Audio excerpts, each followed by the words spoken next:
ஸ்தோத்திரப்பா. எங்களை நேசிக்கிற நல்ல தகப்பனே, மெய் துதிக்கிறோம், மெய் ஸ்தோத்திரிக்கிறோம். இந்த நல்ல ஒரு ஆண்டவரே வேலைக்காக நன்றி செலுத்துகிறோம். ஆண்டவரே உம்மோடு ஆண்டவரே உம்முடைய வார்த்தைகளை அறிவிக்க கிருபை செய்த தயவுக்காக ஸ்தோத்திரப்பா. தந்தை இந்த ஜீவன், இந்த சுகந்த பலனுக்காக உங்களுக்கு ஸ்தோத்திரப்பா. ஆண்டவரே இந்த அருமையான வார்த்தையை ஆண்டவரே நீங்கள் உடைய பிள்ளைகளுக்கு கொடுக்க வேண்டுமா ஜெபிக்கிற ஆண்டவரே. அவைகளை கேட்டு உடைய பிள்ளைகள் ஏற்றுக்கொண்டு அப்படியே மனம் திரும்பி ஆசீர்வாதமாய் வாழ்கிறதுக்கு இந்த வார்த்தைகள் அவங்களுக்கு ரொம்ப பிரயோஜனமாக இருக்க நீங்கள் கிருபை செய்யுங்கப்பா. தாழ்த்தி அர்ப்பணிக்கிறோம். சோர்ந்து போயிருக்கிற ஒவ்வொரு ஆத்மாவையும் நீங்கள் உயிர்ப்பிக்க வேண்டும், பலப்படுத்த வேண்டும், சக்தி கொடுக்க வேண்டும். அவர்களை கனிமணியை போல காத்துக்கொள்ள வேண்டும்ப்பா. அடிமையை மறைத்தேன், தேவன் பேச வேண்டும் என்று ஜெபிக்கிறோம். இயேசுவின் நாமத்தில் வேண்டிக் கொள்கின்றேன், ஜீவனுள்ள நல்ல பிதாவே. ஆமேன், ஆமேன். தேவன் உங்களை ஆசீர்வதிப்பாராக. இந்த நாட்களிலே ஆண்டவருடைய வார்த்தை கொடுக்க தந்த கிருபைகளுக்காக நான் ஆண்டவரை ஸ்தோத்திரிக்கிறேன். வசனம் என்ன அப்படின்னா, தலைப்பு என்ன கொடுக்க அப்படின்னா, உலகத்தின் வெளிச்சம் நீ, நீ உலகத்தின் வெளிச்சம். அவ்வளோதான், உலகத்தின் வெளிச்சம் நீ என்ற தலைப்பில் மத்தேயு 5வது அதிகாரம் 14வது வசனத்தை வாசிக்க கேட்போம். நீங்கள் உலகத்துக்கு வெளிச்சமாய் இருக்கிறீர்கள். மலை மேல் இருக்கிற பட்டணம் மறைந்திருக்க மாட்டாது. நீங்கள் உலகத்துக்கு வெளிச்சமாய் இருக்கிறீர்கள். ஆனா இயேசு என்ன சொல்றார்? நம்மளை பார்த்து சொல்றாரு உலகத்துக்கு நீங்க வெளிச்சம் அப்படின்னு சொல்றாரு. ஆனா யோவான் 8வது அதிகாரம் 12வது வசனம் வாசிங்க. யோவான் 8:12. மறுபடியும் இயேசு ஜனங்களை நோக்கி, நான் உலகத்திற்கு ஒளியாய் இருக்கிறேன். என்னை பின்பற்றுகிறவன் இருளிலே நடவாமல் ஜீவ ஒளியை அடைந்திருப்பான் என்றார். ஆண்டவர் என்ன சொல்றாரு? நம்மளை பார்த்து சொல்றாரு நீ உலகத்துக்கு வெளிச்சமாய் இருக்கிற அப்படின்னு. ஆனா இந்த யோவான் 8வது அதிகாரம் 12வது வசனத்துல, நான் உலகத்திற்கு ஒளியாய் இருக்கிறேன், என்னை பின்பற்றுகிறவன் இருளிலே நடவாமல் ஜீவ ஒளியை அடைந்திருப்பான். அப்போ ஆண்டவர் அவர் எப்படின்னா, அவர் தான் உலகத்தின் ஒளி. அவர் உலகத்தின் ஒளி, நாம் வெளிச்சம். எப்படி அது உங்களுக்கு நான் எடுத்து சொல்ல அப்படின்னா, ஒரு டியூப் லைட் இங்கே ஒரு போக்கஸ் வச்சுருக்காங்க, பெரிய ஒரு போக்கஸ் வச்சுருக்காங்க. இந்த போக்கஸில் அந்த போக்கஸ் ஒளி தான், அந்த போக்கஸ் தான் ஒளி பார்த்துக்கோங்க. அதில் இருந்து வெளிச்சம் இப்போ என்மேல் படுகிறது. நான் இருக்கிற அறையில் இந்த வேத புத்தகத்தின் மேலே அந்த போக்கஸுடைய வெளிச்சம் படுகிறது. ஆனால் ஒளி என்ன அப்படின்னா அந்த போக்கஸ் லைட்டு தான். அதே போல் இயேசு தான் போக்கஸ், அவர் தான் ஒளி, அவர் தான் ஒளியாக இருக்கின்றார். அவர் மேலே இருந்து வருகிற அந்த பிரைட்டு, அந்த வெளிச்சம்தான் நம்ம அப்படி இருக்கணும். அப்போது நான் இந்த அறைக்குள்ளே இருக்கிறதுனால இந்த போக்கஸோடு வெளிச்சம் என் மேலே படுது. இந்த அறையை விட்டு நான் வெளியே போனால் இந்த போக்கஸோடு வெளிச்சம் என் மேலே படாது, இந்த ஒளி என் மேலே படாது. ஏன்னா நான் அவுட் ஆஃப் லைன் போயிடுறேன். அதே போல் ஆண்டவர் சொல்கிறாரு, நான் உலகத்துக்கு வெளிச்சமாக இருக்கிறேன். என்னை பின்பற்றுகிறவன், அது இயேசுவை பின்பற்றுகிறவன், அவருடைய பிள்ளைகளாக ஜீவிக்கிறவங்க இருளுக்குள்ளே போக மாட்டாங்க, அவங்க வெளிச்சத்தில் இருப்பாங்க. இப்போ நம்ம நிறையா பேரை நம்ம பார்க்கிறோம். உலகத்தில் எவ்வளவோ துன்மார்க்க ஜீவியம் செய்கிறார்கள். என்ன செய்ய முடியும்? சிகரெட்டை ஊதுறாங்க, தெருவில் நின்று பையங்க, ஒரே வண்டியில் 2 வீலரில் 4 வாலிப பசங்க ஒன்றா போகிறாங்க. எல்லாமே குடிச்சிருக்குங்க, பாக்கு போதை வஸ்துக்கள். தலைமுடியெல்லாம் பார்த்திங்கன்னா கன்றாவியான ஒரு தலைமுடியாக பிள்ளைகள் இருக்கிறார்கள்.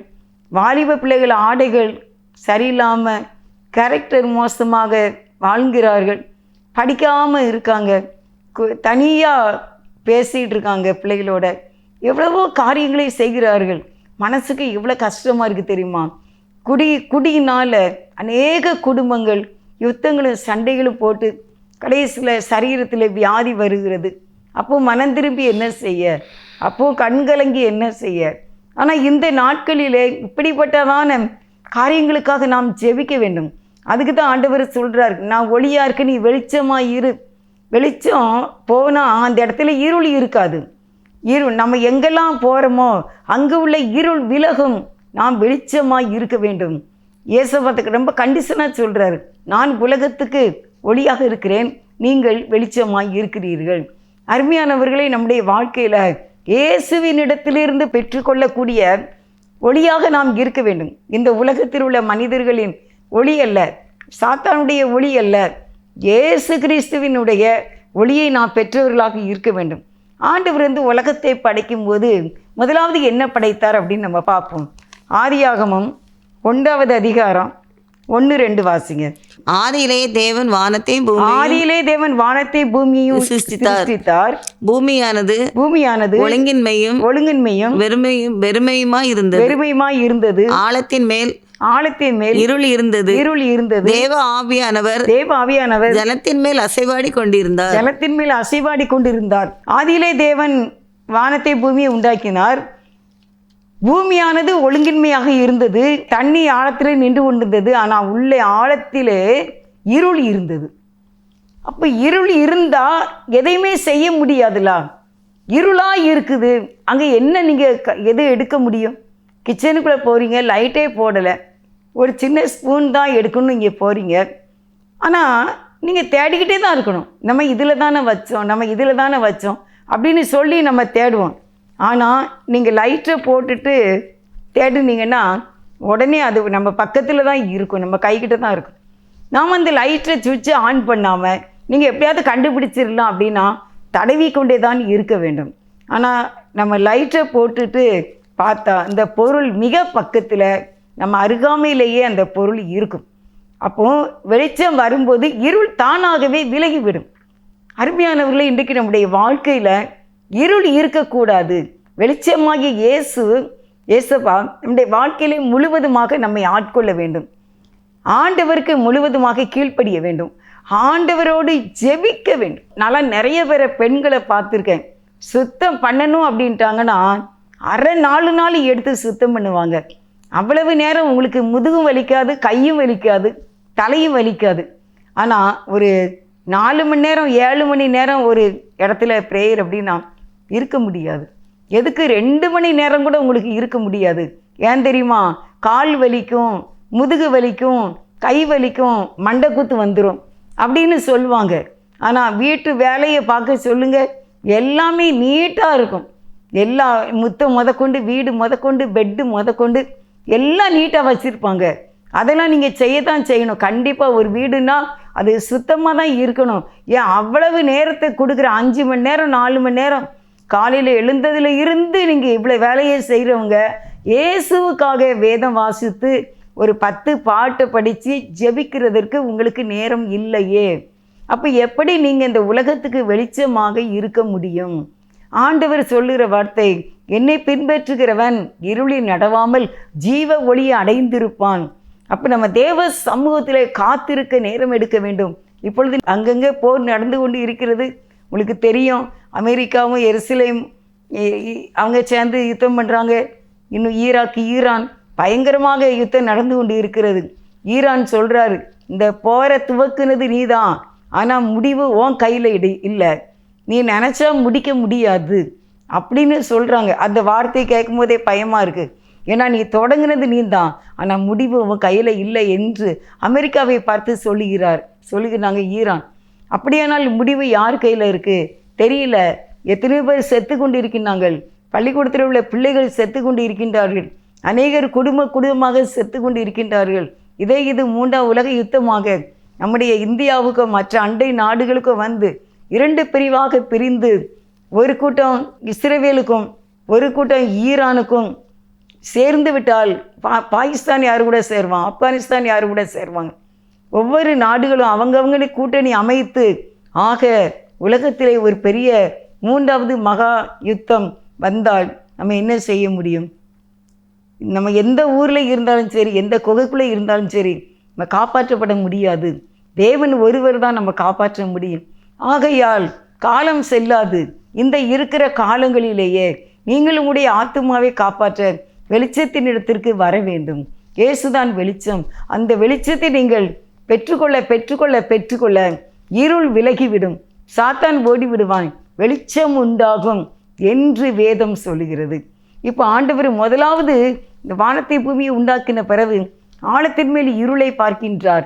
இருளை பார்த்த ஆண்டவர் 3வது வசனம் சொல்றாரு, தேவன் வெளிச்சம் உண்டாக கடவுது என்றார், வெளிச்சம் உண்டாயிற்று. தேவன் வெளிச்சம் உண்டாக கடவுது என்றார், வெளிச்சம் உண்டாயிற்று. அப்போ ஃபஸ்ட்டு தேவன் முதலாவது உண்டாக்குனதே என்னது தான்? வெளிச்சம்தான், ஒளி தான். ஏன்னா ஒளியை படைச்சாச்சுன்னா மீதியெல்லாம் ஈஸியாக இருக்கும். எங்கே பார்த்தாலும் வெளிச்சமாக இருக்கும். அது முதலாவது படைச்சது வெளிச்சம், அது சூரியன். சூரியன் பகலிலே சூரியனும், இரவிலே ஆள சந்திரனையும் ஆண்டவர் படைத்தார், அநேக நட்சத்திரங்களையும் படைத்தார். அப்போ இவ்வளோ பெரிய சூரியன் வானத்திலே, அது ஆகாயத்திலே தொங்கிக் கொண்டு இருக்கின்றது. சூரியன் ஒரு இடத்துல ஒட்டிலாம் இல்லை. உங்களுக்கு தெரியுமா? எல்லா கிரகங்களுமே 9 கிரகங்கள், எல்லா கிரகங்களும் தன்னைத்தானே சுற்றி கொண்டு இருக்காங்க. சூரியனும் தன்னைத்தானே சுற்றி கொண்டு இருக்கு. பூமி தன்னைத்தானே சுற்றி கொண்டு சூரியனை சுற்றி வருது. அதனால தான் இரவு பகல் காணப்படுகிறது. அருமையானவர்களை, எல்லா கிரகங்களும் பூமியோடு கூட அனைத்து கிரகங்களும் சுற்றி கொண்டே தான் இருக்கின்றன. யாரு கூடயும் டச்சு கிடையாது. ப்ளூட்டோ இருக்குது, நியூட்டன் சொல்லுவாங்க, இப்படி மெர்க்குரி, இப்படிப்பட்ட அநேக கிரகங்கள், பூமியை விட மேலான கிரகங்கள், நட்சத்திரங்கள் இருக்கிறது. எல்லாமே தனியாக தொங்கிக் கொண்டு தான் இருக்கின்றது. ஆண்டவருடைய ஆணைப்படி அவைகள் தொங்கிக் கொண்டு இருக்கின்றன. ஒன்றோட ஒன்று டச்சு கிடையாது. அப்படி போல அந்த வெளிச்சத்திலே ஆண்டவர் இந்த உலகத்தை, மீதியான எல்லா பகுதிகளையும் படைத்தார். ஏனென்றால் முதலாவது வெளிச்சம் தேவை என்று வெளிச்சத்தை உண்டு பண்ணினார். நமக்கு இப்போ வெளிச்சம் யாரு? ஆண்டவராகிய இயேசு கிறிஸ்து. அவர் நம்முடைய வாழ்க்கையில் வரும்போது வெளிச்சம் வந்துடும். அதனால தான் நம்ம பிள்ளைகள்கிட்ட சொல்கிறோம், எல்லார்கிட்டையும் சொல்கிறோம், ஏசப்பாவை ஏற்றுக்கொள்ளுங்க, ஏசப்பாவை அண்டிக் கொள்ளுங்க, ஏசப்பாட்ட ப்ரேயர் பண்ணுங்க. ஏசப்பா வெளிச்சம், அங்கே இருள் இருக்காது. நம்ம கூட சில சமயத்தில் நம்ம கிச்சன் பக்கம் போகும்போது ராத்திரி ஆகிட்டுனா திடீர்னு நீங்கள் லைட்டை போடுங்க, ஒரு சின்ன காக்ரோச் ஓடும், இல்லை விளங்கான்னு பள்ளி அங்கேருந்து ஓடும். அப்போ அந்த இருளிலே கிருமிகள் இருக்கிறது, இருளிலே பூச்சிகள் இருக்கிறது. அப்போ நம்முடைய வாழ்க்கையில் கூட இருள் வரும்போது பாவம் இருள் வந்துவிடும். அப்போது பாவம் வராமல் இருக்க வேண்டும் என்றால் ஆண்டவராகிய இயேசு கிறிஸ்துவனுடைய வாழ்க்கையில் வெளிச்சமாக இருக்க வேண்டும். அதனால் நம்ம அவரை அண்டிக் கொள்ள வேண்டும். ஆண்டவரே, எனக்கு நீங்கள் வேண்டும், எனக்கு வெளிச்சம் வேண்டும் ஆண்டவரே. நானே உலகின் ஒளி நீங்கள் சொன்னீங்கல்ல, அந்த ஒளியிலே நான் எப்பொழுதும் இருக்க விரும்புகிறேன். அப்படியானால் இருளுக்குள் நம்ம போக மாட்டோம். சாத்தான் வாழ்க்கையில் வரமாட்டான். நோய்கள் வராது, பேய்கள் வராது, பிரச்சனைகள், கடன்பாரங்கள் வந்தாலும் ஆண்டவர் அவற்றை சீக்கிரமாய் நீக்கி விடுவார். அந்த உபத்திரவத்தில் இருந்து நம்மை தூக்கி விடுவார். அப்படிங்கிறதுனால தான் ஆண்டவர் இன்றைக்கி சொல்கிறார், நீ உலகத்தின் வெளிச்சம், நீ உலகத்துக்கே வெளிச்சமாய் இருக்கணும். ஆனால் நீ மங்கி போய் இருக்கிற, ஏனோ தானே என்று ஜீவித்து கொண்டு இருக்கின்றாய், எதுக்கோ வாழுகிறோம் என்று வாழ்ந்து கொண்டு இருக்கின்றாய் அப்படின்ட்டு கர்த்தர் சொல்லி நினைத்து இன்றைக்கு இந்த வார்த்தையை அடிமை மூலமாக உங்களுக்கு தந்து கொண்டு இருக்கின்றார். நீங்கள் உலகத்துக்கு வெளிச்சம். முதலாவது கர்த்தர் படைத்தது வெளிச்சம்தான். எப்படி சொன்னார் ஆண்டவர்? வாசிங்க இந்த 3வது வசனத்தை. தேவன் வெளிச்சம் உண்டாக கடவுது என்றார், வெளிச்சம் உண்டாயிற்று. தேவன் உலகத்திலே வெளிச்சம் உண்டாக கடவுது என்றார். உடனே வெளிச்சம் என்ன செய்துட்டாமா? உண்டாயிற்று. நாம் வெளிச்சம். இயேசுவின் வாழ்க்கை தான் ஒளியாக இருக்கிறது. அவரை மாதிரியாக வைத்து வாழும்போது நாம் உலகத்துக்கு வெளிச்சமாக பிரதிபலிக்கப்படுகிறோம். நீங்கள் உலகத்துக்கு வெளிச்சமாய் இருக்க வேண்டும் என்பது வாழ்க்கையின் மாதிரியை குறிக்கும். நம்முடைய வாழ்க்கையினுடைய நடைமுறைகள், செயல்பாடுகள் ஒவ்வொன்றும் நம்முடைய வெளிச்சத்தை குறிக்கக்கூடியதாக இருக்கிறது. இந்த உலகத்திலேயே லைட்டே இல்லைன்னு வச்சுக்கோங்க, சன்னே இல்லை, மழை மேகம் மூட்டமாக இருக்குது, எலக்ட்ரிசிட்டி இல்லை அப்படின்னாலும் ஒரு 5 பைசா மெழுதிரியை நீங்கள் பொருத்தி வச்சிட்டிங்கன்னா இந்த உலகம் இருட்டல்ல. ஏனென்றால் ஒரு 5 பைசா மெழுகுதிரி எரிந்து கொண்டு இருக்கிறது. அப்போ இந்த உலகம் இருட்டா? இல்லை, வெளிச்சம். அப்படி போல நீங்களும் நானும் இந்த இருள் நிறைந்த உலகத்திலே நாம் ஒரு வெளிச்சமாய் காணப்பட வேண்டும். ஒரு சிறிய வெளிச்சமாய் நம்ம காணப்பட வேண்டும். நம்ம மங்கி எரிந்தாலும் அதை ஆண்டவர் தீண்டி விடக்கூடியவராக இருக்கிறார். அதனால தான் வாழ்க்கையில் ஒளியிலே நாம் நடக்க வேண்டும். இருளில் நடக்கிறவன் தான் போகிற பாதை இன்னென்று தெரியாமல் கீழே விழுந்து விடுவான். அதுக்கு தான் இயேசு சொல்லியிருக்கார், நான் உங்களுக்கு துணையாக இருப்பேன், நான் உனக்கு உதவி செய்வேன், உனக்கு ஆலோசனை கொடுப்பேன், என் கண்ணை உண்மையில் வைத்து உனக்கு ஆலோசனை கொடுப்பேன், நீ என்னையே நோக்கி பார்க்க வேண்டும், என்னையே நீ சார்ந்து கொள்ள வேண்டும் என்று கர்த்தர் கேட்கின்றார். அவரையே நோக்கி பார்க்க வேண்டும் என்று கர்த்தர் கேட்கின்றார். அவரோடு வாழ வேண்டும் என்று கர்த்தர் பார்க்கின்றார். நம்முடைய வாழ்க்கையில் யார் எப்படி இருந்தாலும் நாம் ஒரு சிறு கைவிளக்கு போல உலகத்தில் எரிந்து கொண்டு இருக்க வேண்டும். நான் ஒரு புக்கில் ஒன்று படித்தேன். எப்படின்னா, உலகத்துக்கு வெளிச்சமாய் நம்ம இருக்கணும் அப்படிங்கிறதுக்காக ஒரு சின்ன நிஜமாக நடந்த ஒன்று கடந்த நாள் நான் படித்தேன். அதை நான் உங்களுக்கு சொல்கிறேன். 23/5 அதாவது 23ஆம் தேதி 5வது மாதம், மே மாதம் 2023 விருதுநகர் காரியாப்பட்டி ஒன்றியம் ஜோகில்பட்டி கிராமத்தில் பிறந்த முத்தமிழ் செல்வி வயது 34 என்ற பெண் இமயமலையின் எவரெஸ்ட் சிகரத்தின் உச்சியில் ஏறி சாதனை படைத்த முதல் தமிழ் பெண் என்ற விருது பெற்றார்கள். உலகத்துக்கே ஒரு சான்றாக உள்ளது. அவர்கள் மலையேறுவதற்கு 58 நாட்கள் ஆகுமா. அந்த இமயமலையின் மேலே உள்ள அந்த எவரெஸ்ட் சிகரத்தை தொட்டுட்டு கீழே வர்றதுக்கு 58 நாட்கள் ஆகுமா. 2 மாதத்துக்கு 2 நாள் தான் குறை. அப்போ அவங்களுக்கு என்ன கொடுப்பாங்க, 6 ஆக்சிஜன் சிலிண்டரை இவங்க முதுகில் வச்சு கொண்டு போகணும். மற்றவர்களை காப்பாற்றக்கூடாது. ஏன்னா நிறைய பேர் இதே மாதிரி என்ன செய்துட்டு இருப்பாங்க, மலையேறிக்கிட்டு இருப்பாங்க. அவங்களெல்லாம் காப்பாற்றக்கூடாது, உதவி செய்யவும் கூடாது. அப்படிங்கிற ஒரு கடின மனதோடு தான் இந்த மலையை ஏற வேண்டும். அவங்க சொல்கிறாங்க, என்ன சொல்கிறாங்க அப்படின்னா, அவங்களுடைய வாயிலிருந்து 4500 அடி உயரம் ஏறும் வரை அதிக சிக்கல் இருக்காதாம். அதன் பின்பு 3வது கேம்ப்பு, அதில் 4500 அடி உயரம் ஏறுவதில் அதிக சிக்கல் இருக்காதாம். அதுலேயும் அதிக சிக்கல் இருக்காதாம். அதன் பின்பு 6000 அடி உயரத்தில் ஏறும்போது என்ன இருக்கும் அப்படின்னா, ஏறும்போது 300 அடி உயரம் ஏறுவதற்கான 5 மணி நேரம் ஆகுமா. 300 அடி, அந்த 6000 தாண்டி வரும்போது 300 அடி உயரம் ஏறுவதற்கு 5 மணி நேரம் ஆகுமா. அப்படி ஏறும்போது மரித்து போன அநேக சடலங்கள் ஆங்காங்கே கிடந்தன. அநேக பிரேதங்கள் ஆங்காங்கே கிடந்தன. குளிரில் ஆக்சிஜன் இல்லாமல் இறங்க முடியாமல் ஏற முடியாமல் அநேகர் செத்து போய் கிடந்தார்கள். அவர்களை ஒன்று செய்ய முடியாது. அப்படி அநேக சடலங்கள் அங்கே கிடந்தன. ஏனென்றால் அது குளிர் நிறைந்த பிரதேசம், ஃப்ரீசர் மாதிரி தானே. அதனால் அது அழியும் போகலை, நாற்றமும் எடுக்கலை, கெட்டும் போகலை. மரித்து போன மனிதன் அதே நிலைமையோடு அங்கே கிடக்கிறதை பார்க்கின்றார்கள். இந்த முத்தமிழ் செல்வி அவங்க அதெல்லாம் பார்க்குறாங்க. ஆனால் இவங்களுக்கு ஏற்கனவே ட்ரைனிங் கொடுக்கும்போது அதெல்லாம் சொல்கிறாங்க. நிறைய பேர் அங்கே செத்து கிடப்பாங்க, அதெல்லாம் நீங்கள் பார்க்கக்கூடாது, பயப்படக்கூடாது, கண்டுக்கக்கூடாது. உங்களுடைய இது லட்சியம் என்ன அப்படின்னா, அந்த இமயமலையின் சிகரெட்டு எவரெஸ்ட்டை தொட்டு விட்டு உடனே இறங்க வேண்டும். 58 நாளுக்குள்ளே இறங்கி விட வேண்டும். அப்படின்னா தான் இந்த 6 சிலிண்டரும் உங்களுக்கு கரெக்டாக இருக்கும் அப்படின்னு சொல்கிறாங்க.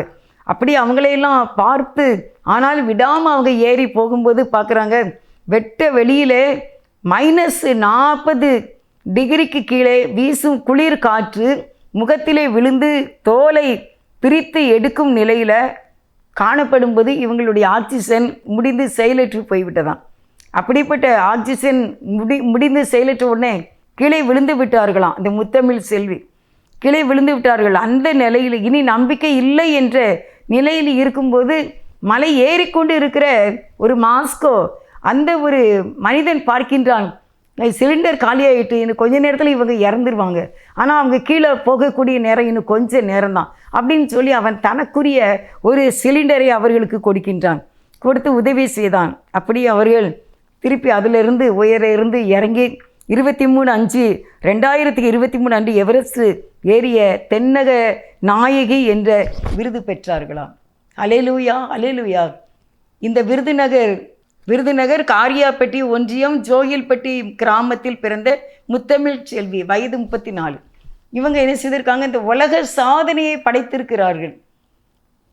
ஒரு பெண்ணாக இருந்து எத்தனை 6000 அடி உயரத்தில் உள்ள அந்த எவரெஸ்ட் சிகரத்தை அடைத்திருக்கிறார்கள். நிறைய பேர் அங்கே இறந்து கிடக்கிறாங்க, அதையெல்லாம் பார்க்க தான் செய்கிறாங்க. ஆனாலும் ஒரு வீரத்தோடு வாழ்ந்து காட்டியிருக்கிறார்கள். அருமையானவர்களே, நம்முடைய வாழ்க்கையில் ஆண்டவர் இப்படி எதிர்பார்க்கின்றார். இயேசுவுக்காக ஒளியாக வெளிச்சமாக, அவர் ஒளியாக இருக்கிறார், வெளிச்சமாக நாமும் வாழ வேண்டும். நாமும் இயேசுவுக்காக இப்படிப்பட்ட விருது பெற வேண்டும். அவங்கள் தென்னக நாயகி என்று மலையில் ஏறின எவரெஸ்ட் சிகரத்தை தொட்ட தென்னக நாயகி என்று சொல்லி ஒரு பெரிய விருது பெற்றார்கள். ஏன் நம்ம ஆண்டவருக்காக நம்ம ஏன் இப்படி வாழக்கூடாது? ஏன் எத்தனை பிரச்சனை வந்தாலும் சோர்ந்து போகிறீங்க, கவலைப்படுறீங்க, நம்பிக்கை இழந்து விடுறீங்க, விசுவாசத்தை இழந்து விடுறீங்க, ஆலயத்துக்கு போகிறதுல குறைஞ்சிடுறீங்க, தனிச்சபம் குறைஞ்சிருது, காணிக்கை கொடுக்கறது குறைஞ்சிருது, கர்த்தருக்கு ஸ்தோத்திரம் செலுத்துறது குறைஞ்சிருது, வேதமே வாசிக்காதபடி போய் விடுகிறீர்களே, சரீரத்தில் பலவீனம் வந்த உடனே ஆலயத்துக்கு போவதை நிறுத்தி விடுகிறீர்களே, மன கஷ்டம் வந்த உடனே இந்த பெண்ணு எப்படி தன்னுடைய அந்த முயற்சியை விடாதபடிக்கு அவங்க வாழ்ந்தாங்களோ அப்படி போல அந்த பெண்ணு எப்படி ஒரு எவரெஸ்ட் சிகரத்தை பிடிச்ச தென்னக நாயகி என்ற பெயர் பெற்றார்களோ அப்படி போல நாமும் இயேசுவுக்காக ஒரு பெரிய சாட்சியாக வாழ வேண்டும் என்று கர்த்தர் விரும்புகிறார். அவருடைய பிள்ளையாக நாம் வாழ வேண்டும், அவருக்காக சாட்சியாக வாழ வேண்டும், அவருக்காக எழுந்து பிரகாசிக்க வேண்டும். இந்த உலகத்தில் அநேக நிந்தைகள் வரலாம், கஷ்டங்கள் வரலாம், அநேக துன்பங்கள் வரலாம். ஆனாலும் இயேசுவை பின்பற்ற வேண்டும். என்னதான் வந்தாலும், என்னதான் பிரச்சனைகள் இருந்தாலும், சாத்தானுடைய எத்தனை சோதனைகள் இருந்தாலும், வறுமைகள் வந்தாலும் நாம் இயேசுவை உறுதியாக பற்றி கொள்ள வேண்டும். ஏனென்றால் அவர்தான் நம்மை காப்பாற்ற முடியும், அவர்தான் நம்மை கடைசி வரைக்கும் வழி நடத்த முடியும். கடைசியில் நித்திய ராஜ்யம் நமக்கு தருவது ஆண்டவர் தான். அடிக்கடி சொல்லுங்க, நான் பரலோக ராஜ்யத்துக்கு போவேன், நான் தேவனுடைய ராஜ்யத்துக்கு நான் போவேன், நான் கண்டிப்பாக எனக்கு பரலோகம் உண்டு, நான் தேவனுடைய சிங்காசனத்தில், இயேசு சொல்கிறார்ல, ஜெயிக்கிறவன் என்னோடு கூட சிங்காசனத்தில் உட்காரும்படிக்கு அருள் செய்வேன் என்று சொல்லியிருக்கிறார். அதை நானும் சுதந்திரிப்பேன். இந்த உலக வாழ்க்கை நிரந்தரம் கிடையாது, இது பெர்மனண்ட் கிடையாது. இங்கே என்ன இருந்தாலும் எல்லாவற்றையும் விட்டு தான் போக வேண்டும். ஆனால் இயேசுவுக்காய் வாழ்கிற வாழ்க்கை, அவருக்காக செய்கிற தர்மங்கள், இந்த நல்ல காரியங்கள் தான் அங்கே நமக்கு சாட்சி சொல்லும். அருமையானவர்களே, அதனால் நீங்கள் ஆண்டவர்கிட்ட கேட்கணும், ஆண்டவரே நமக்கு ஒளியாக வெளிச்சமாக இருக்கிறேனா, உங்களுடைய ஒளியை எனக்கு தாரும், நீங்கள் எனக்கு வேண்டும். இந்த உலகத்தில் நம்ம வாழக்கூடிய ஒரே ஒரு வாழ்க்கை தான், இந்த ஒரு வாழ்க்கையும் இயேசுவுக்காக வாழ வேண்டும், சாட்சியாக வாழ வேண்டும். கர்த்தர் விரும்புகிறார். ஏனோ தானு வாழக்கூடாது, மனிதர்களை பிரியப்படுத்த வாழக்கூடாது, பதவி ஆசையில் வாழக்கூடாது, பொருளாசையில் வாழக்கூடாது, பெரியவங்களை மதிக்க வேண்டும், ஊழியக்காரர்களை கனம் பண்ண வேண்டும், ஊழியர்களுக்காக ஜெபிக்க வேண்டும், தேசத்துக்காக ஜெபிக்க வேண்டும், ஜெபத்தில் வீராங்கனையாக இருக்க வேண்டும், ஜெபத்திலே ராட்சசியாக இருக்க வேண்டும், துதிப்பதிலே எனக்கு இணை யாருமே இல்லை, அப்படியாய் நான் கர்த்தரை துதிப்பேன், அப்படி சொல்லக்கூடிய துதியின் பிள்ளைகளாக வெளிச்சமாக இருக்க வேண்டும். உங்களை பார்க்கிற அநேகர் வாழ்ந்தால் இவங்களை போல வாழணும் கிறிஸ்தவ வாழ்க்கை அப்படின்னு சொல்கிற மாதிரி நாம் ஜெபத்திலே உறுதியாக இருக்க வேண்டும். வேதத்தை அதிக நேரம் வாசித்து தியானிக்க வேண்டும். நீங்கள் வேதம் வாசிக்க தான் சாத்தான் உங்களை விட்டு ஓடி போவான். நீங்கள் வேதம் வாசிக்காமல் ஜெபம் மட்டும் பண்ணிக்கிட்டு இருந்தாலும் ஆண்டவருடைய வார்த்தையை வாசிக்கும் போது இன்னும் நீங்கள் பலன் அடைவீர்கள். இன்னும் உங்களுக்கு அதிக வெளிச்சம் கிடைக்கணும் அப்படின்னா கர்த்தருடைய வார்த்தை தான். இந்த ஒவ்வொரு வார்த்தையும் உங்களுக்கு 1000 காரியங்களை நமக்கு எடுத்து காட்டும். அதனால் வேதத்தை நீங்கள் நிறையா வாசிங்க. முக்கியப்படுத்தியிருக்கிறார் ஆண்டவர் வேதத்தை. ஒரு வாக்குத்தத்தங்களை நீங்கள் எண்ணி பாருங்கள். தேவன் எனக்கு எவ்வளோ வார்த்தைகளை கொடுத்திருக்கிறார், எவ்வளோ வாக்குத்தத்தங்களை கொடுத்திருக்கிறார் யோசித்து பாருங்கள். நான் உன்னை தாயின் கருவிலே தெரிந்து கொண்டே என்று சொல்லியிருக்கிறார்ல, அப்பயே நீங்கள் கலங்குறீங்க. அவர் நான் உன்னை கைவிட மாட்டேன்னு சொல்லியிருக்காருல்ல, பிறவே சோர்ந்து போகிறீங்க, சாப்பிட மனசு இல்லாமல் போகிறீங்க, ஆண்டவருடைய ஆலயத்துக்கு போக உங்களுக்கு சோர்வாக இருக்குது. பரவாயில்ல, என் தேவன் நடத்துவார், அவர் எனக்கு வாக்கு பண்ணியிருக்கிறார் அப்படின்னு சொல்லி விசுவாசத்தில் உறுதியாக இருக்க வேண்டும். பாவத்துக்கு எதிர்த்து நிற்க வேண்டும், சாத்தானை எதிர்த்து நிற்க வேண்டும். கர்த்தரோடு மட்டும் வாழ்வதிலே பிரியமாக இருக்க வேண்டும். இயேசுவை ரொம்ப நேசிக்க வேண்டும். ஆண்டவரே எனக்கு உங்களை ரொம்ப பிடிக்கும், என்னையும் உங்களுக்கு பிடிக்குதா, அவன் பிரியமான பிள்ளையாக வாழ்கின்றேனா அப்படின்னு சொல்லி கர்த்தரை நாம் உறுதியாக பிடிக்கும்போது ஆண்டவர் நமக்கு உதவி செய்வார். அவர் இரக்கமுள்ளவர், அவர் நம்மை கைவிடவே மாட்டார். அவர் நம்மகிட்ட என்னெல்லாமோ சொல்ல ஆசைப்படுறாரு, ஆனால் நம்ம அதுக்கு காத்திருக்கிறது இல்லை, அதுக்காக நம்ம வெயிட்டிங்கில் இருக்கிறது இல்லை. ஆஸ்பத்திரிக்கு போகிறோம், எவ்வளோ நேரம் வெயிட்டிங்கில் இருக்கோம். ஒரு பிளட்டு டெஸ்ட்டுக்கு போகிறோம், அதுக்கே எவ்வளோ நேரம் காத்திருக்க வேண்டியது இருக்குது. ஆனால் ஆண்டவருடைய வார்த்தையை கேட்பதற்கு நாம் காத்திருக்கிறதிலே மிகவும் குறைவுள்ளவர்களாக இருக்கிறோம். அருமையானவர்களை, இன்றைக்கு கர்த்தர் சொல்கிறார், ஆண்டவர் உலகத்தின் ஒளி, நாம் உலகத்துக்கு வெளிச்சமாய் இருக்கிறோம், நாம் உலகத்துக்கு வெளிச்சமாய் இருக்க வேண்டும்.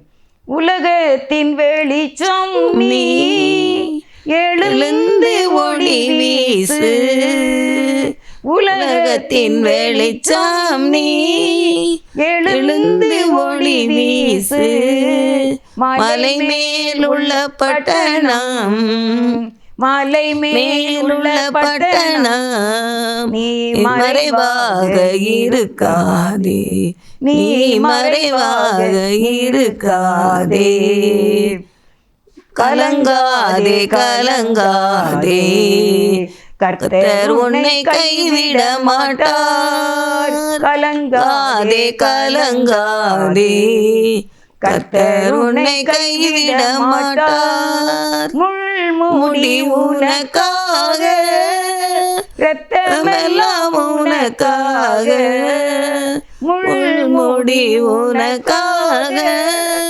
இரத்தமெல்லாம் உனக்காக, பாவங்களை அறிக்கையிடு, பாவங்களை அறிக்கையிடு, பரிசுத்தமாகிவிடு, நீ பரிசுத்தமாகிவிடு. கலங்காதே கலங்காதே, கர்த்தர் உன்னை கைவிட மாட்டார். அருமையானவர்களே, நாம் இயேசுவை போல, இயேசு உலகத்தின் ஒளி, நாம் வெளிச்சமாய் இருக்க ஆண்டவர் நமக்கு உதவி செய்வார். எங்களை நேசிக்கிற நல்ல தகப்பனே, மே துதிக்கிறோம். அன்பின் ஆண்டவரே, நாங்கள் இந்த உலகத்துக்கு வெளிச்சமாக இருக்க உதவி செய்யும். மலை மேல் உள்ள பட்டணம் போல இருக்க எங்களுக்கு கிருபைத்தார். எல்லாருடைய கஷ்டங்கள், நஷ்டங்கள், கண்ணீர் எதுவுமே எங்களை மேற்கொள்ளாதபடி காத்துக்கொள்ளும். சத்திரங்களை மேற்கொள்ளாதபடி காத்துக்கொள்ளும். எங்களை எல்லாரையும் ஆசீர்வதி, நன்றி செலுத்துகிறோம், தாழ்த்தி அர்ப்பணிக்கிறோம். இந்த கிராஸ் டிவியில் இருக்கிற ஊழியங்களை ஆசீர்வதிங்க, கண்மணி பிள்ளைகளை ஆசீர்வதிங்கப்பா, நன்றி செலுத்துகிறோம். இயேசுவின் நாமத்தில் தாழ்மையோடு வேண்டிக் கொள்கின்றேன், ஜீவனுள்ள நல்ல பிதாவே. ஆமென், ஆமென். God bless you.